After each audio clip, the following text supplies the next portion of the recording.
The third State of the Nest address, or 6 years sharing a letter, some thoughts. For the footnotes for this piece, I am not going to include them in the voiceover. It makes listening an easier experience. However, if you wish to read them, just head to the proper article and read them there. Introduction. Sometimes a thing becomes a habit almost by accident. I've never been one for looking at a year from the point of view of our manufactured calendrical New Year, a retrospective which never seems to fit to me. Instead, I like to look for different places to mark the passing of time. Obviously, the solstice is the beginning of the year, right? Seasons, macro and micro, are anniversaries which only really have relevance for me, or even future ghost dates, as I discuss here. The 25th of November is one such date. This marks the point when I started sharing a newsletter with regularity, back in 2019 when we still lived in Thailand and were preparing to move to Portugal, which, for those of you who don't know, we did, securing an apartment in rural Alentejo less than 2 weeks before the first COVID lockdown. After a Christmas in Scotland and a New Year in England, a New Year when I was very, very sick with something suspiciously proto-COVID-esque. Unlike many other nomadic or travelling types, we stayed where we were in Portugal, rather than heading back to our home nations. It was a strange year to be in a new-to-us country, but not really to be there in the normal way. When I started this letter, it was a way to keep in touch with family and friends, whether old friends or those I had met on travels or whilst living on a different continent. Let them know what we were doing or, for example, try to describe how it feels to wake up early and feel the jungle breathing behind our house. At this time of year, in this place, the mountain exhales at night. Her breath is cool and descends to the city below, bringing with it the scent of the deep, dark places she hides, of lush flowers and constant decay, accompanied by a whisper of secrets and charms.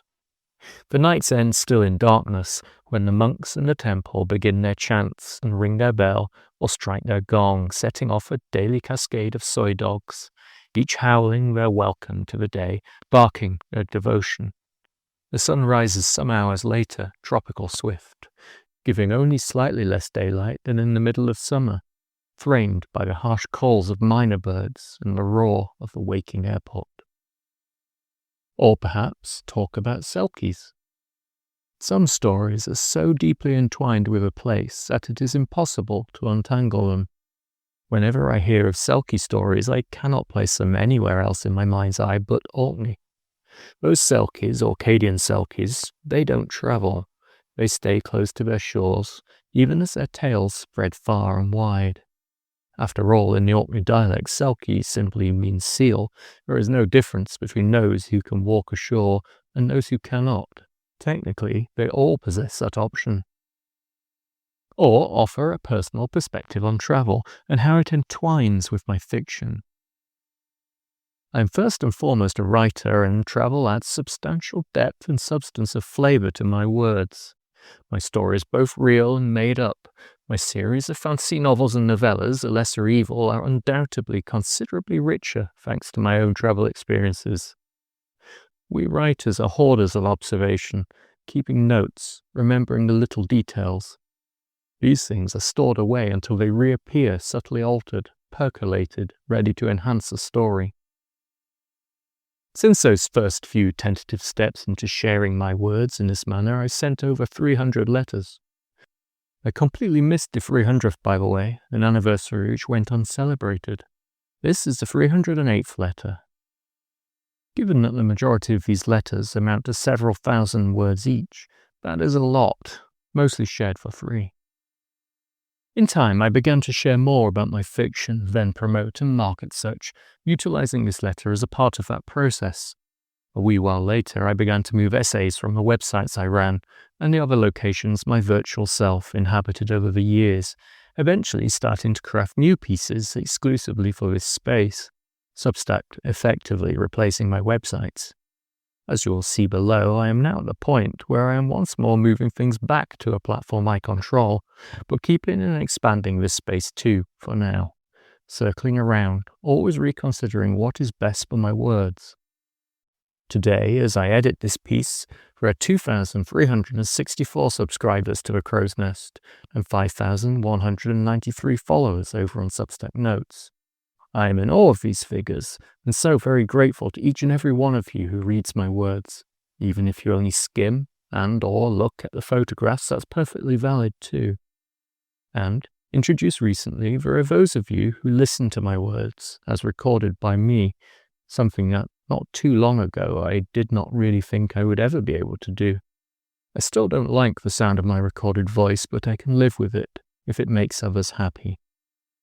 For the last 2 years on this anniversary, I have shared a post discussing where this newsletter is in regard to subscribers and growth, and crucially, direction. Both where it has gone in the previous 12 months and where I plan for it to go in the next. I also add in a few wider-reaching observations regarding the platform I currently use for this letter, Substack. This post might be shared with you, but it is also a way for me to take stock, to look hard at the last 12 months and to consider what comes next. This year, I am writing more than last year's letter on the subject, as I'm also including discussion on the direction I want this space and others to go. As such, it is long, which ties in neatly with the following paragraph. Perhaps a key takeaway from the process of observation and self-assessment, and from observing the paths of others for years, is that this is a long game, sharing a letter, and ideas of success are as varied and different as are we all. Not to mention the fact that there are 1,000,001 different and valid ways and reasons to share such a letter in the first place, including not actually seeking growth, just enjoying sharing things because we can, and a letter seems a suitable method to do so. We are too often told we need to grow, to have hordes of click-throughs, but to do so we need to download this free funnel ebook, sign up to this course, pay for a subscription to this guru or that. But that to me is just, well, boring. It's like everywhere else. It's stagnant, and simply feeds into the vast machine which we are all currently enveloped within as a species-wide experiment. Hat tip to John 12 Hawks there. If you don't want to read on, then perhaps the most succinct and best advice I can give is this, something I said last year and indeed the year before. Everyone's journey is different. The grubby elephant in the room. From the outset, I think I will mention one of the biggest changes I've seen over the past year on Substack, a topic I have not really touched on in my writing yet, and that is the rise and increasing proliferation of generative artificial intelligence and large language models. Artificial help for ideas, drafting or editing, or all of these. It is a contentious issue. Some people believe it can help them write or edit, and if that's you, then you do what you need to do. I want to make it clear here that I do not use generative AI. I never have, never will.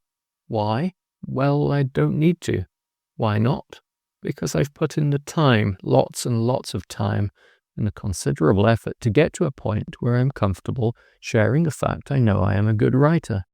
And yes, of course I have doubts. Yes, of course I have moments when I wonder if anything I've ever shared has been worth it, but on the whole, I am very happy with where I am with my work. Generative AI is destructive. There's no sugarcoating that. If you believe it to be useful, then you will continue to believe that. I very much doubt anything I say will change your mind. I believe such AI is destructive for 2 reasons. Firstly, the energy use from server farms powering these systems is growing exponentially and, quite literally, fatally. At a point when we are reaching tipping points in our climate, tipping points which will mean an almost unfathomable change in the near future of our species. And indeed, when this year we have quite possibly passed the first of these 9, warm water coral reef die-off.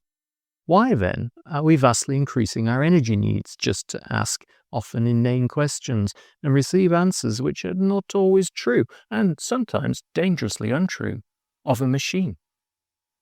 Secondly, such AI is destructive for the writer. It is a cheat, a shortcut which might shave time off a walk, but it does so at the expense of the very viewpoint or peak the walk was taking you towards in the first place.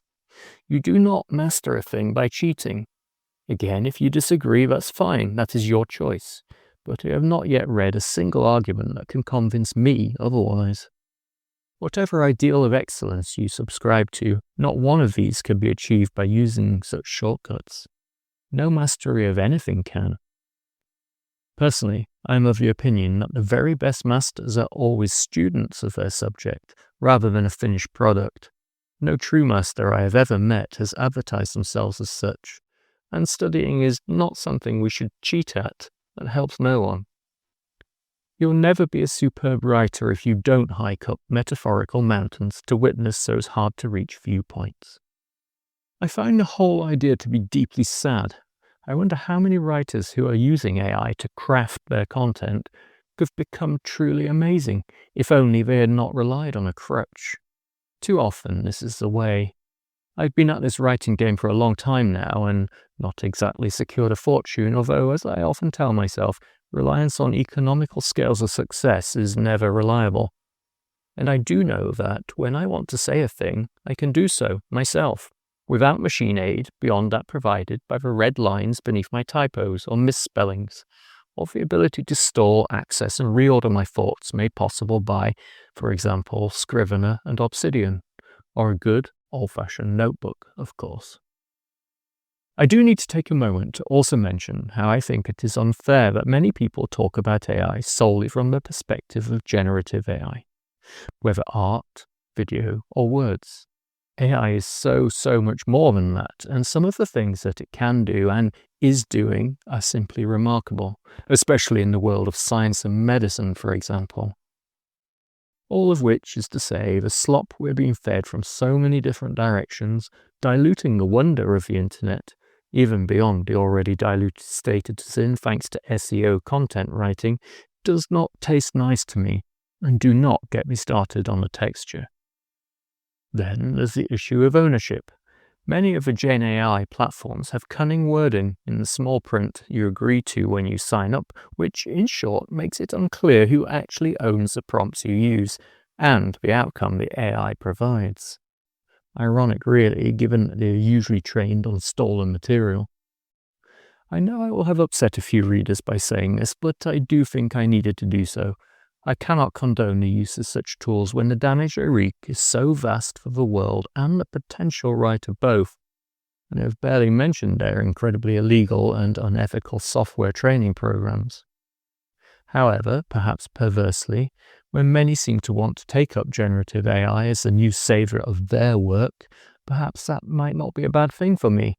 My words are my own. The way I write reflects the time I have put into finding my voice and honing it. And the way I craft each and every piece reflects this.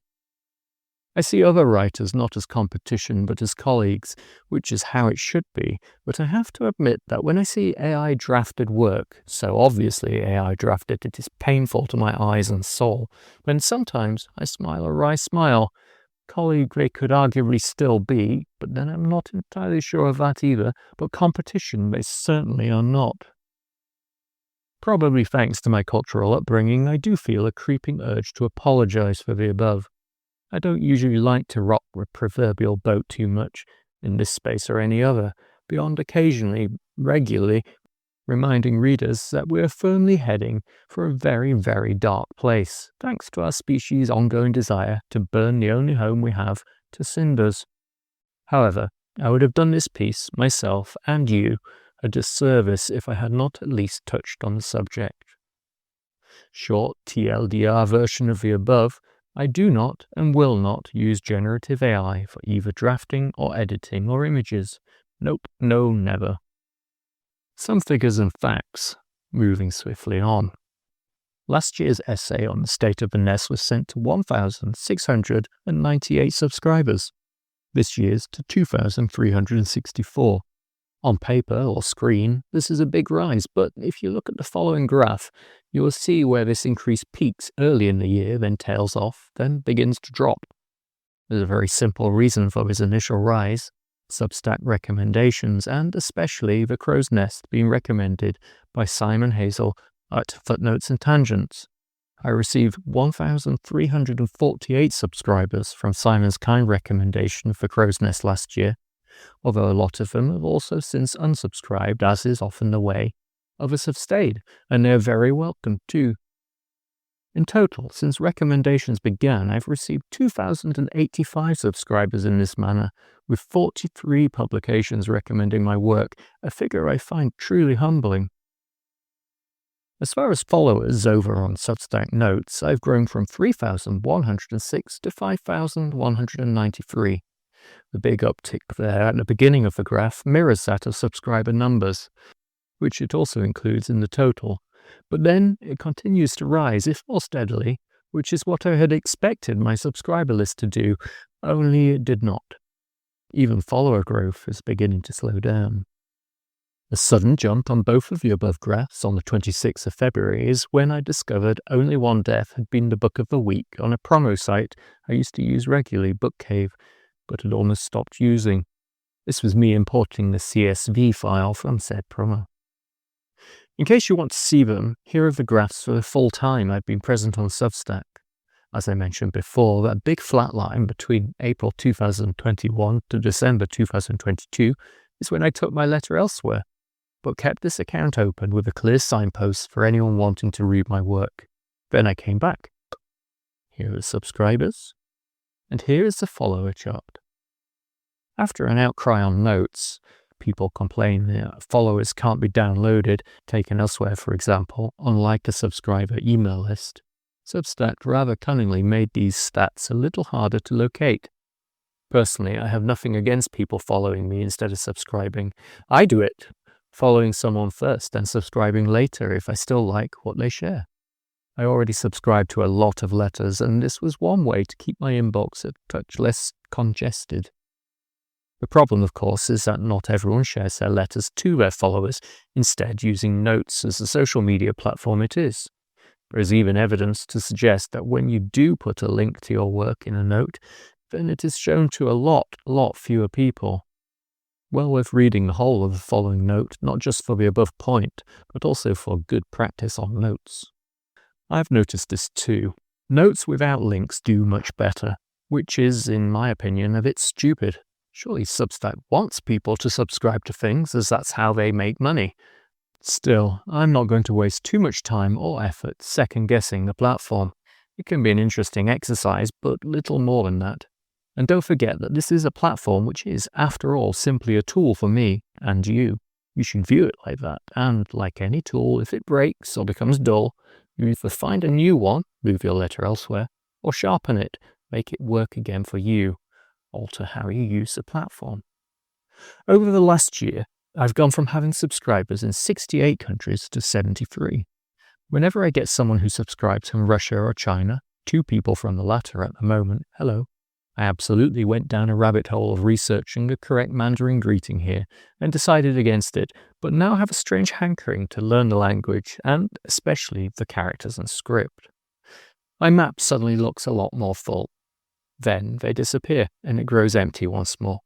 See also Greenland, which also amuses me on such a projection.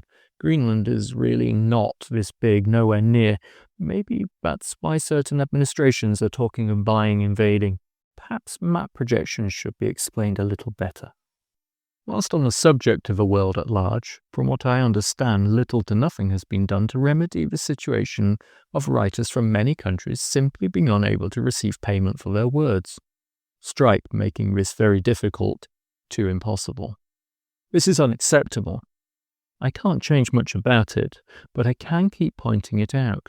A writer from India, for example, should be able to be paid just the same as one from Germany or the US. One would think that this would be a priority for the company, given how much money they could potentially receive that way. If I am wrong about this and something has changed, do let me know so I can celebrate. Here is the map for the US states.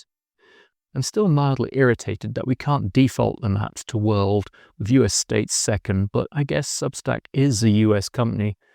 I always prefer to start zoomed out before looking at the closer detail. State-wise, the joyous news here is that I finally cracked North Dakota, and now there is not one but 2 readers from that state. Thank you, whoever you are, for giving me the full US sweep. Words I have shared. I shared little this year, or thought I had shared little compared to 2023-2024. After finishing sharing the novella Dancing with Death, I have not shared any fiction, something I'll discuss later in this piece. Whilst I was sharing this story, the percentage of opens per letter outstripped the number of opens per letter for all my other essays and thoughts by a considerable margin, and they say there's no demand for fiction on Substack. Here are some snippets from some of the things I have shared this year with links for each. I know this adds volume to this post, a post which will undoubtedly be over 10,000 words long, but I am proud of my work here and I want to share that. To name a thing, to speak that name is a power. Sometimes it is a power for the speaker, sometimes for the named. This has been a popular feature in story, mythology, and history. Rumpelstiltskin, or a demon, summoned, bound, and trapped. What happens when we do not name a thing? When we do not allow it the time to enter our head or world? What happens when we turn off the television or remove ourselves from the ongoing onslaught of misery and deception on social media? The time, right now, January 2025. I decided I needed to pause writing fiction, wait until I had more experience of life to, write what I know as we were constantly told. Reader, I have never fought an assassin on the streets of a city where it is illegal to go without a mask. I have never led an expedition to a lost and dangerous city. I have never fled pursuers intent on killing me and taking my baby, and although I did once briefly work for the tax office, I did not formulate a plan to escape that job which involved murder, betrayal, and risk just to keep my family safe. Nor have I descended to hidden catacombs containing something terrible, ancient, and dangerous, or gone head-to-head with a horrific, terrifying monster. My fiction, Past, Present, Future, February 2025. Our world seems plunged into darkness. Drums of war, greed of the few, hatred of the other, and looming above and behind, through and around all of these, the very active and malevolent poltergeist of climactic breakdown, and the potentially increasingly likely cascade effects of this. To accept the darkness, to see it for what it is, and yet to know, deep down know, that on the whole, humanity is a wonder, a thing of extraordinary ability and endless reservoirs of love and kindness, despite what that news would have you believe. But we can change our world for the better. This is a truly, truly powerful thing, and at the very heart of this lies that little word, hope. Hope is rebellion, February 2025. Our lives are quests, every day another step on the path towards our common shared end. There are times when the sun is low and dark, when our way is shrouded in mist, and our minds and bodies fail. Then we need to pause and recharge, rest and recover, regain our impetus, and hopefully be strong enough for ourselves and for others to continue. There are always moments of doubt on any quest. For what would be the adventure if all was a placid sea or flat paved road with comfortable, bug-free lodging along the way? We need those troughs as much as we need the peaks. We need the darkness to see the light for what it is, and I see the darkness overwhelming many right now. A sense of purpose and imaginary adventures, April 2025. Yet how do we keep going in the face of horrors? How do we gently inform those who are absolutely burying their collective heads in the sand? How do we block out the constant drone and clamour of approaching doom, whilst also somehow keeping a balanced awareness? Where and what is that balance? These are big, big questions, and I am not truly qualified to answer them. I certainly do not possess all the answers. I would also be very wary of anyone who claims they do, as they are usually, in my experience, selling something you probably don't need. Make Good Soul, a list, May 2025. If you pay attention, and if you are lucky and wise enough, every so often a book comes along which changes your life. It makes you think in different ways, examine yourself, others, and the world in a new light, and generally adds so much to your very being that you are unsure how you coped before. I'm lucky enough to have encountered several of these books in my life and cannot wait to uncover more. This is the joy of reading and reading widely. There's so many stories waiting to be discovered by readers over and over, small miracles of happenstance which in turn have the potential to lead to yet others. This cycle of discovery never ceases to amaze me, especially when a book leads the reader, myself in this case, but perhaps you too, to a place where those words paint the world in a slightly different light to that in which you experienced it prior to reading. One such book is, of course, Tuve Jansson's The Summer Book, originally Sommarboken in Swedish. The Summer Book for All Seasons, July 2025, a guest post over on Beyond the Bookshelf. I have long espoused hope, active hope, looking at the world in ways which might make a difference, which might do some good. Yet, at some point this year, I realized my hope was shaken. It was jarred, dwindling, and for fear of losing it entirely, I took a step back to protect and nurture it, cradling what remained and trying to consider the best path towards rekindling. Telling others to be hopeful when you yourself are not seemed hypocritical and foolish. Now, however, I am once more ready to release my hope back into the wild. She is rested, she is strong again, but crucially, she is also repurposed, retooled. The Balance of Hope, September 2025. We have failed to reframe this climate crisis as one which ultimately threatens our survival rather than that of the world. The world will heal, eventually, over scales of time we often fail to comprehend. Unless, that is, your brain is different. What won't heal, however, are countless species which shall disappear, likely including ourselves. All we can do is keep to our visions, keep using these strange brains of ours, and keep listening to the potentials the land gifts us, acting on these to ensure we do all we can to nurture, protect, and share what is good, joyful, and kind. Strange, different brains will be an essential in the coming years. Sharpen yours and keep it sharp. Build the Wall, September 2025. One of my favourite things about this, apart from the wolf and daylight, is the wren in the background. Sound on, you can hear her scolding the wolf and following along, telling everyone who understands her language that there is a wolf present. This, for me, is perhaps the most useful thing on all these videos. As it is a gap I can only realistically learn by observing, and as I'm unlikely, not impossible, but unlikely, to be somewhere I can see a wolf with an angry little wren, this video is priceless to me. You can see her top middle right of the image, landing on the branch there, following the wolf along the trail. What Passes in the Night, November 2025.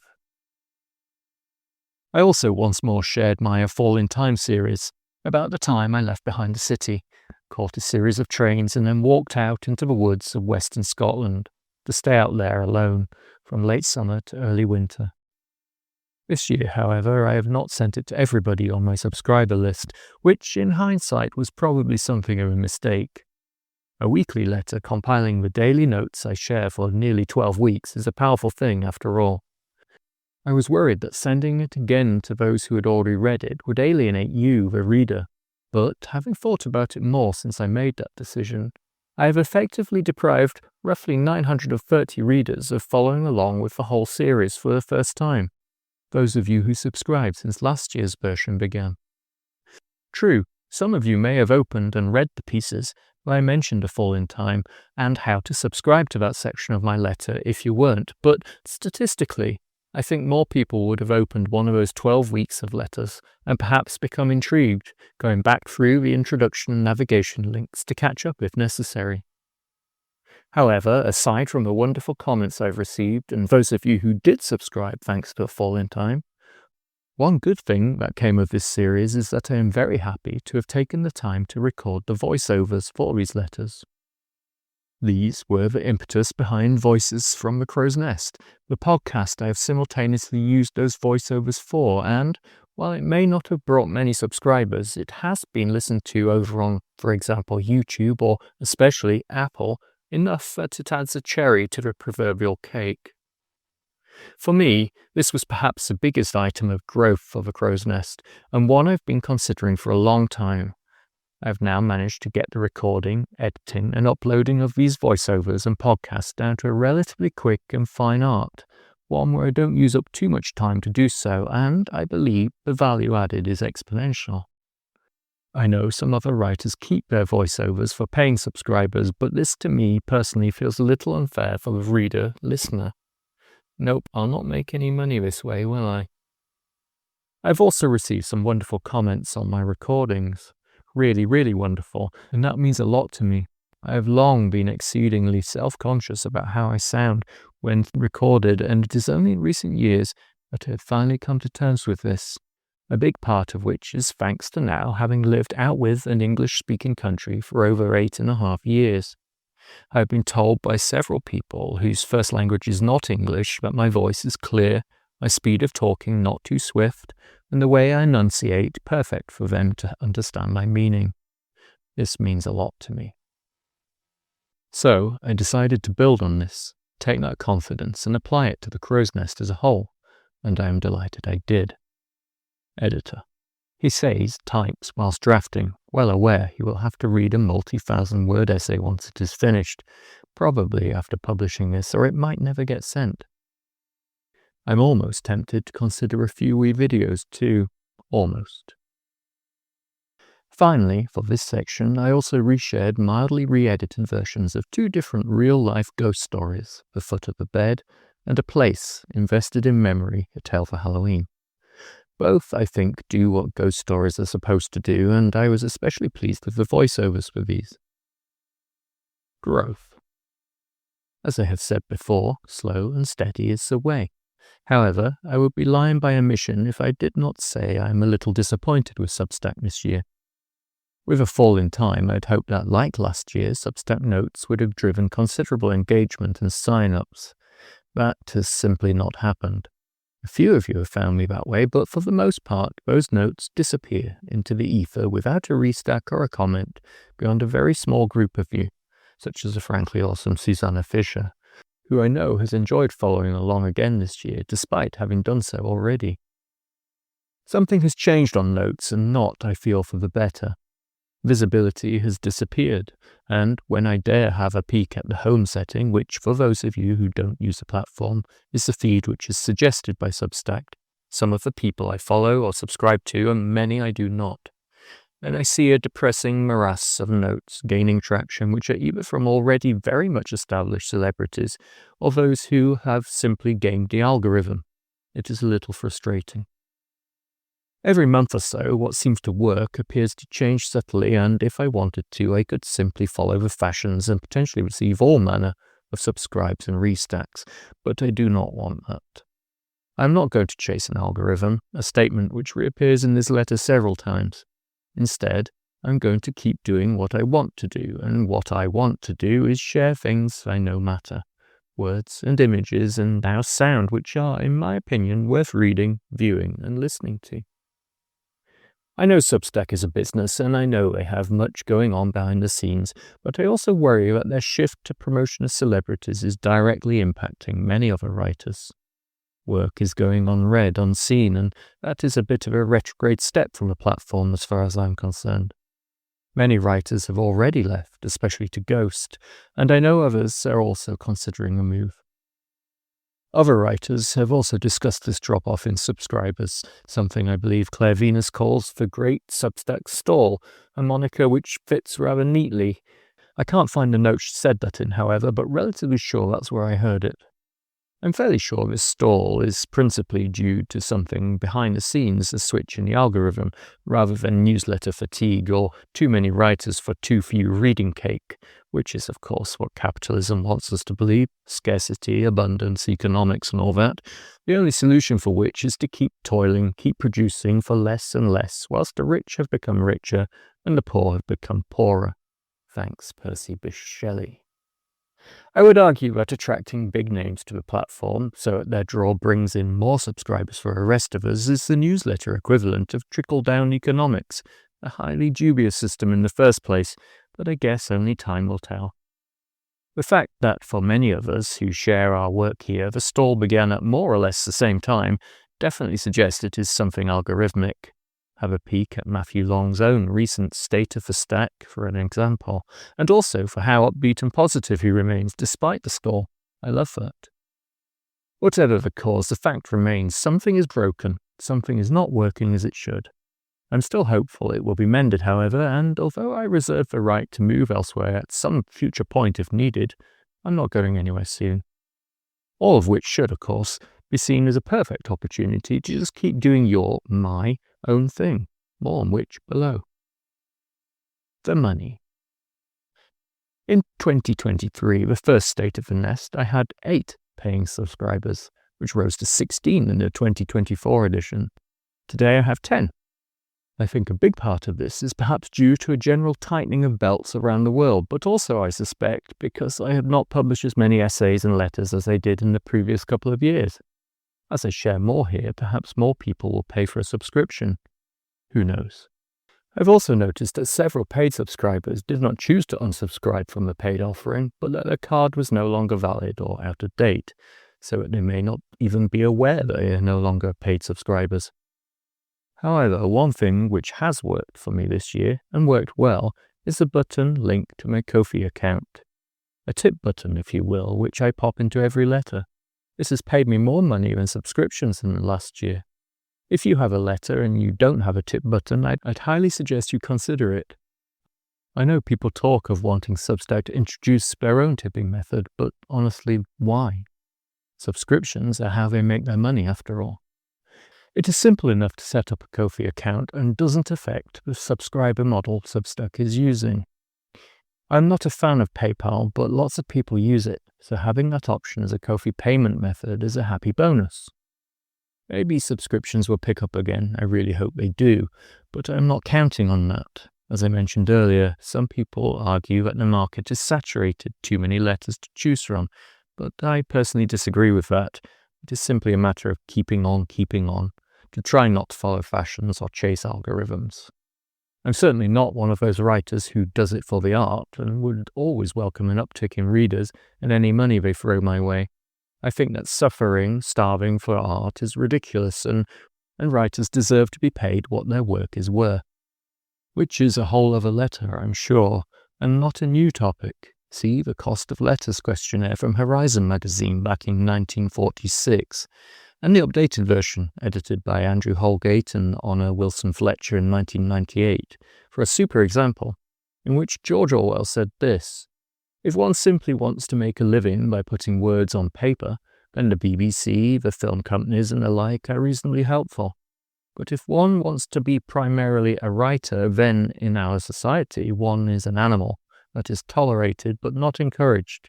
Something rather like a house sparrow, and one gets on better if one realizes one's position from the start." And who am I to disagree?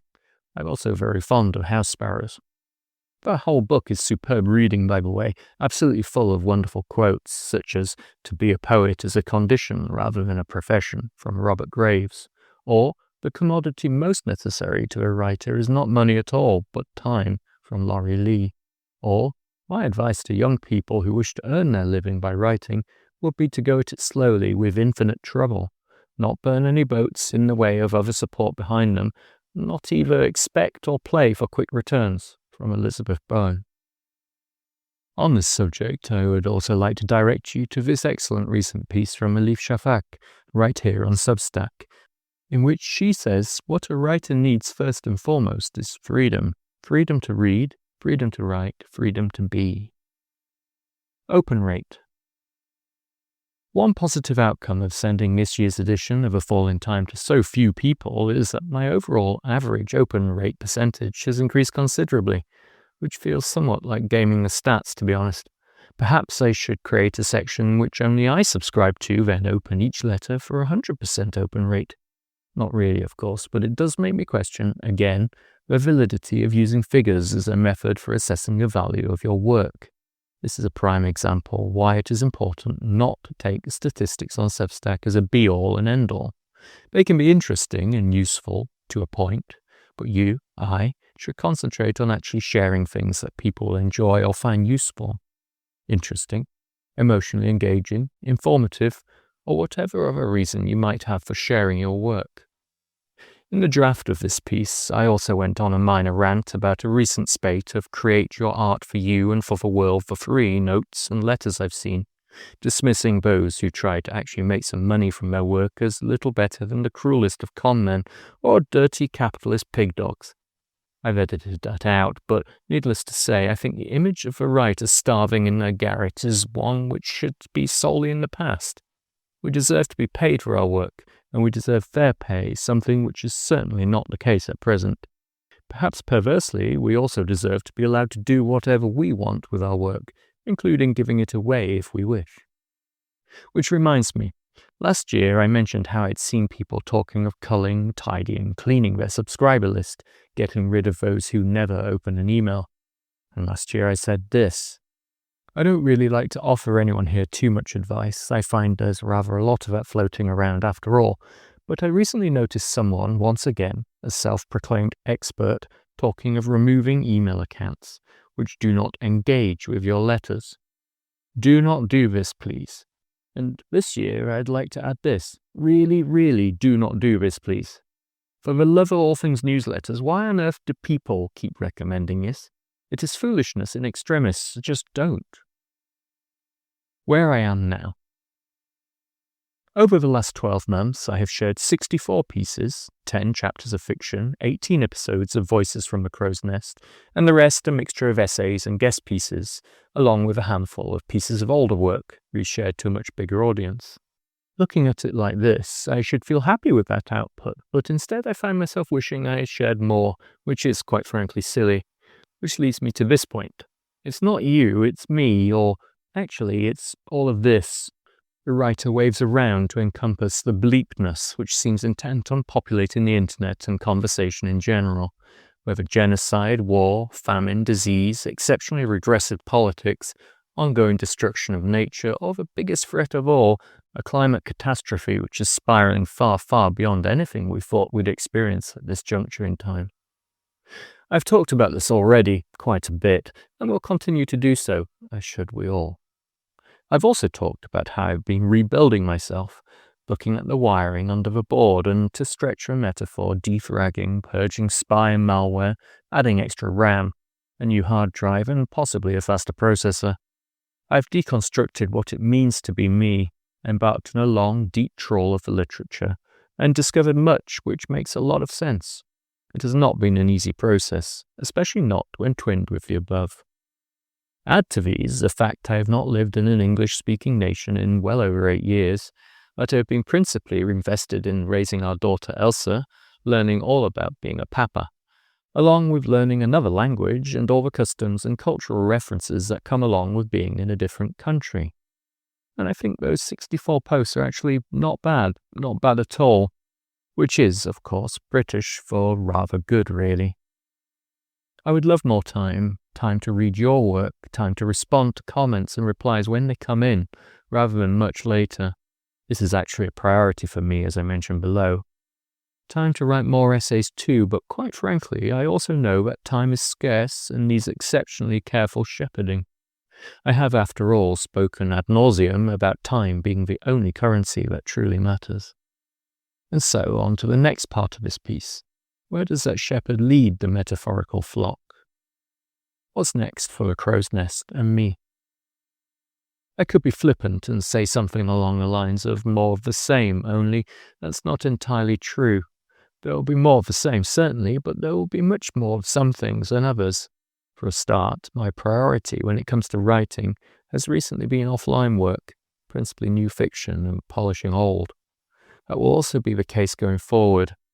I would like the Crow's Nest to support my fiction rather than my fiction be an afterthought or myna subsidiary. Recently, Claudia Beffu said this: if you're a fiction writer on this platform, don't invest your time in churning newsletters. Even if growth is slow, your most important work as a fiction writer is actually writing fiction. And I am wont to agree. It can be all too easy to fall into the trap of content creation, of building up a following, then being told that the following you build is not big enough to even be considered as a following. And so the cycle continues, all the while churning out essays and supporting work for something which keeps getting shelved or pushed further into the future. That is a sad, lonely and frustrating road, one which just leads to bitterness and ultimately failure. My priority is my fiction, it has to be, as it is the carrier to the message I want to share with the world, the same message I share in my essays, one of decency and kindness, one of hope when all feels hopeless, and one that we can actually make a difference if we but try. Only with some magic, some questionable morals, some violence, and an occasional monster, for some of those stories at least. And it is a means to reach far, far more eyes and ears than those essays. Sneaking cold, dirty, hard truths into fiction is a long and time-honored tradition, and one I know I truly need to focus on right now. That's not to say there won't be essays. There will. There are. I have lots to come. Many things already drafted, some even edited, but it does mean I won't be marketing myself, to the extent that this reply to Claudia's note suggests I should. I'm sorry, but I completely disagree. It is vital to build up a readership churning out newsletters. Too many authors just focus on actually writing fiction, and they don't bother with adequate promotion, and they go nowhere. I almost waded into that exchange, as I once might have done on Twitter, for example, keen to point out the errors in that argument, quoting other professionals whose opinion I really value, such as the always sparkling and exceptionally helpful Juliet Mushins. But then I stopped myself. I'm too tired to go debating with strangers on the internet, and Claudia is perfectly capable of defending her opinion after all, and did so succinctly and without resorting to anything remotely heated. I think all of this is proof I'm getting old and/or am somehow actually focused on what I really need to write. Today, on the subject of novel writing, I shall also let you in on a little secret. Did you see this piece, all about my drafting process? That is tied to something I've been working on offline, a new project which appeared late this summer. How it appeared, the details of what it is and what it is becoming will all be explained in due course. This project is a novel, that much I can tell you, and as I draft it, I am also keeping reams of notes on the process, drafting essays as I go, including ones on where do ideas come from, and how do you know if an idea is worth pursuing, and what even is a character, and why do they sometimes simply appear in your life unbidden, or words to that effect. There are also blow-by-blow accounts of the genesis of this novel, the nitty-gritty details, word counts, chapter structures, even something on software I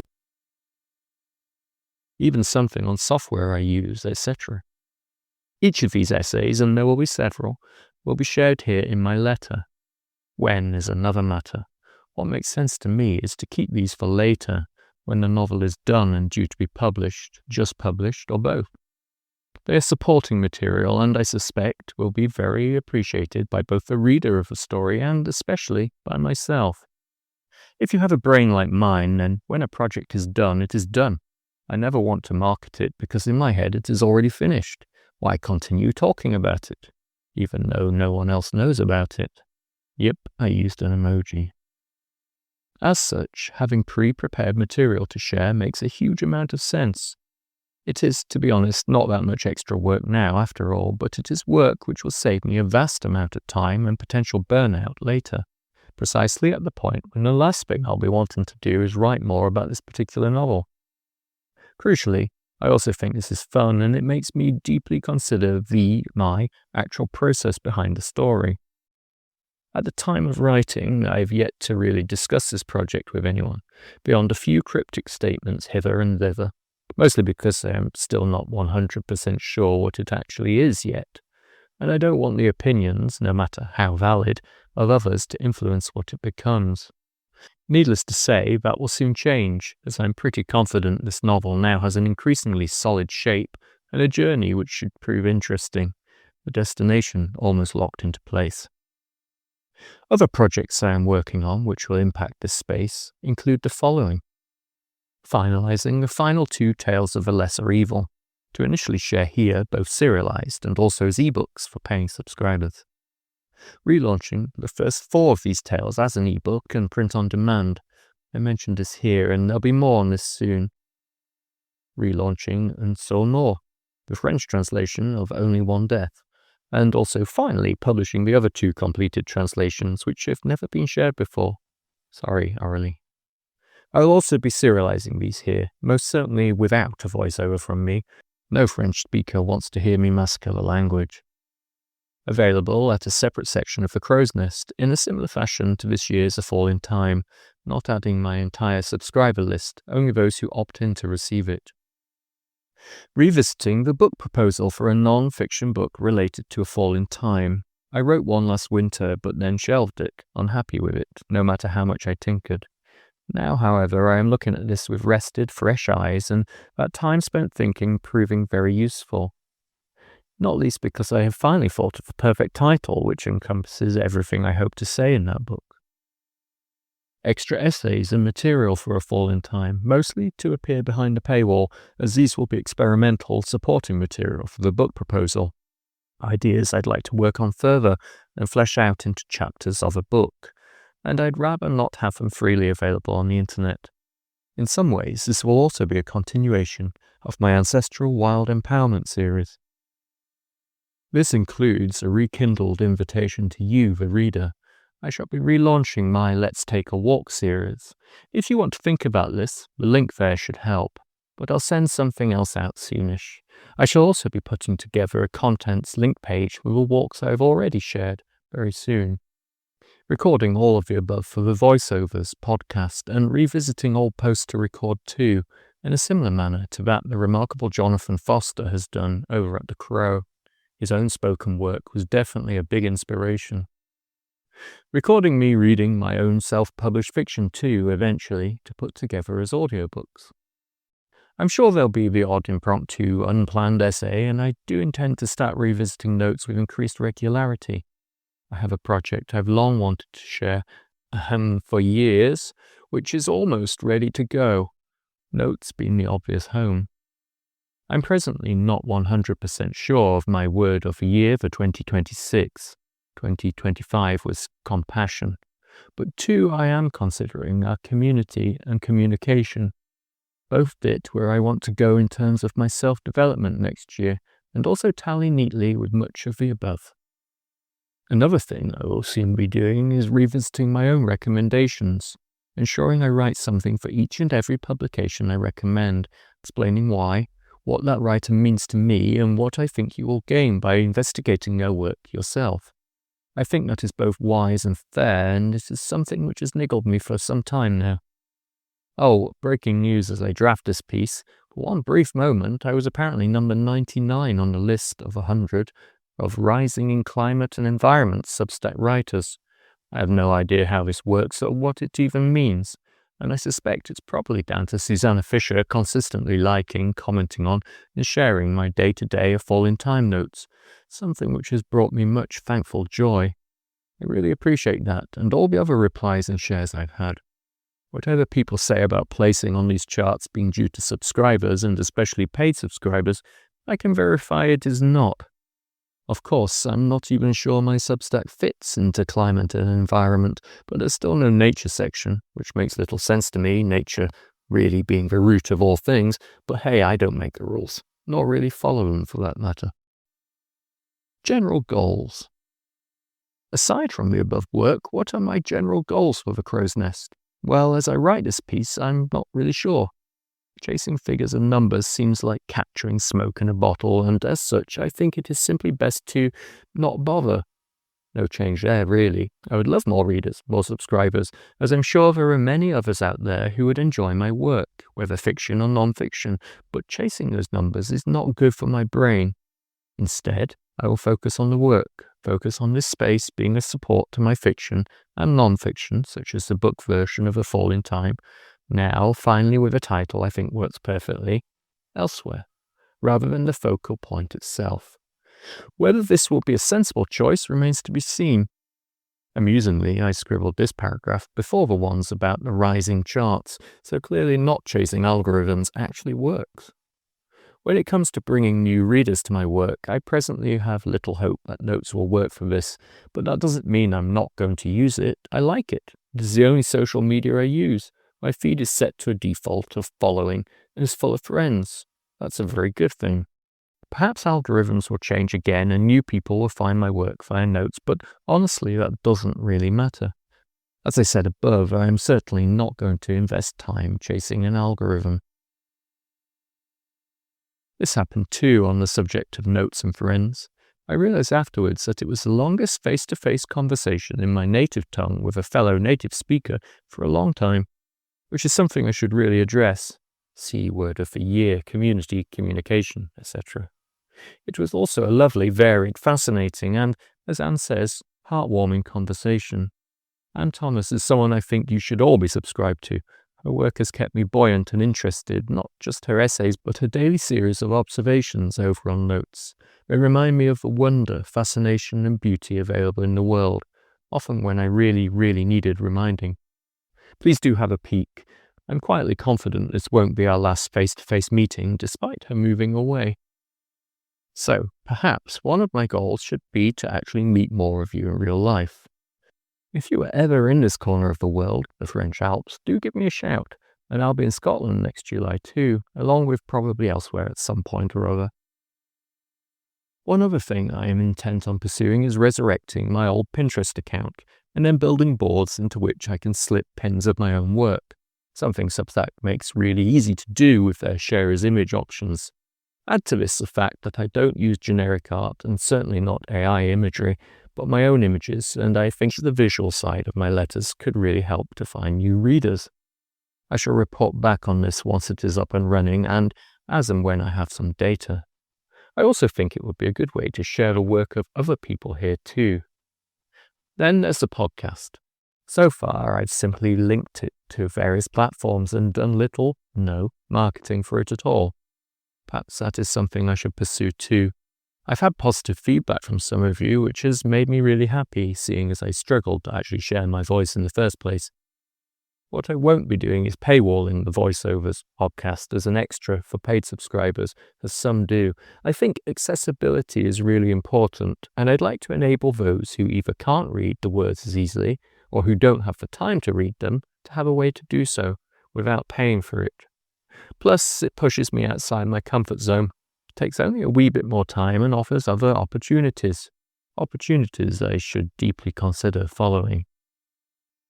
As I hinted earlier, I'm also going to be relaunching my own website, alexandermcrow.com, under construction for a long time now, gradually taking things from Substack and all those other corners of the internet I frequented and making them a warm and cozy nest of their own together. Again, this ties in with community and communication. This is something I've been meaning to do for ages. It just makes a lot of sense. One thing I shall also use that space for is directly selling things, whether my fiction or other products. I craft things by hand sometimes, and I think I could work out a business model to sell these as extremely limited edition, one-off art, as well as using it in order to give away bonus items to paying subscribers here, such as the long-threatened but yet to materialize free books, or potentially an audiobook of all the fall-in-time voiceovers, edited to make one long adventure. I have a tendency when I come out of a low to realize my energy has built once more and immediately launch myself into brand new large-scale projects. Often these are successful projects too. However, they come at the expense of the projects which I've been trying to do during that low, projects which then languish unfinished, a tickle at the back of my head, a whisper barely heard, until such time as they are either forgotten entirely or they growl and claw themselves into existence at some point in the future. This year I am aware of this, perhaps for the first time in my life, and because I am aware, I am determined to harness that power.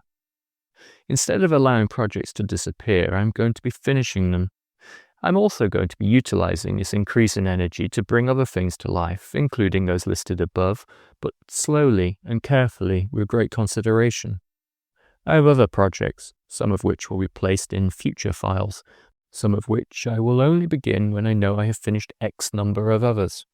For this reason, despite my Obsidian folder on future projects being considerably longer than the above, I'll leave this here. And this letter is definitely long enough already. Finally, and here I think I should leave this. It is long enough already, and quite frankly, I'm not sure where I'm going to find the time to record and edit the audio. If you're listening to this, it's several days later. If you can afford to, then there are currently 2 direct ways to support my work here. The first is to take out a paid subscription, and as it is nearing the last weeks of the year, and to celebrate 6 years of sharing this letter, I'm offering 20% off both monthly and annual subscription plans. If you subscribe at that price, it will lock in for the rest of your subscription for as long as you remain a subscriber. In the new year, I shall be raising my subscription fees slightly, so taking advantage of this might make sense. The offer ends mid-January. The second way to support me here is to use my Ko-fi button link. As I mentioned above, this last 12 months has seen a remarkable increase in readers paying me this way, after years of having a Ko-fi account but no one ever paying me anything. I like to think I have my mum to thank for this. Somehow, by sending some money my way via Ko-fi, she started the ball rolling, and it rolls still, a strange magic. I'm very grateful to her and to all of you who have used this method. As we head into the festive season, a season of darkness for some, of light for others, let's watch out for one another as best we can. I firmly believe that humanity on the whole is full of good people. Many thanks for making it this far in this rather epic post and for sticking with me in my letter. That means the world to me. Thanks for listening.